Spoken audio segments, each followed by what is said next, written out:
বিশেষভাৱে সক্ষম ব্যক্তিসকলৰ সহায়ক হোৱাকৈ আজি নগাঁও জিলাৰ ৰাঙলুৰ গ্ৰাম বিকাশ পৰিষদত বিভিন্ন সা-সঁজুলি বিতৰণ কৰা হয়। গুৱাহাটীৰ এলেমকো নামৰ অনুষ্ঠানৰ উদ্যোগত আৰু ৰাঙলুৰ গ্ৰাম বিকাশ পৰিষদৰ সহযোগত 111 জন বিশেষভাৱে সক্ষম ব্যক্তিক এই সহায়ক সঁজুলিসমূহ বিতৰণ কৰে। উল্লেখ্য যে 2 মাহ পূৰ্বে ৰাঙলুৰ গ্ৰাম বিকাশ পৰিষদত এক শিবিৰ অনুষ্ঠিত কৰি এই 11 জন লোকক নিৰ্বাচিত কৰা হৈছিল।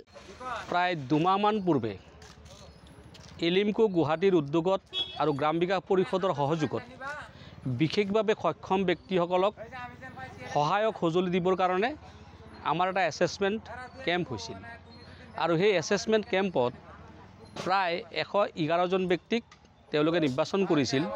কাৰ কি ধৰণৰ সঁজুলি লাগে, কোনে কি সঁজুলি দিলে তেওঁলোকে অলপ চলিব পাৰিব সিলেক্ট কৰিছিল আৰু সেই সঁজুলিখিনি এলিমকোৰ বিষয়ববীয়াৰ সহযোগত আজিৰ তাৰিখত আমি বিতৰণ কৰি আছোঁ আৰু আমি আশাবাদী এই সঁজুলিখিনি তেওঁলোকৰ যথেষ্ট উপকৃত হ'ব আৰু এই সঁজুলিৰ জৰিয়তে তেওঁলোক অলপ আজিতকৈ অলপ ভালকৈ চলা ফুৰা কৰি নিজৰ জীৱনটো উপভোগ কৰিব পাৰিব। কি আছে সঁজুলিবিলাকৰ ভিতৰত আপোনাৰ ট্ৰাইচাইকেল আছে, মেনুৱেল যিটো কোৱা যায় হাতেৰে চলায়, ট্ৰাইচাইকেল মটৰাইজ আছে যিটো আপোনাৰ মটৰত চলে, কাণৰ যন্ত্ৰ আছে, ৱাৰ্কিং ষ্টিক আছে, ব্লাইণ্ড ষ্টিক আছে, এইবিলাকেই আছে।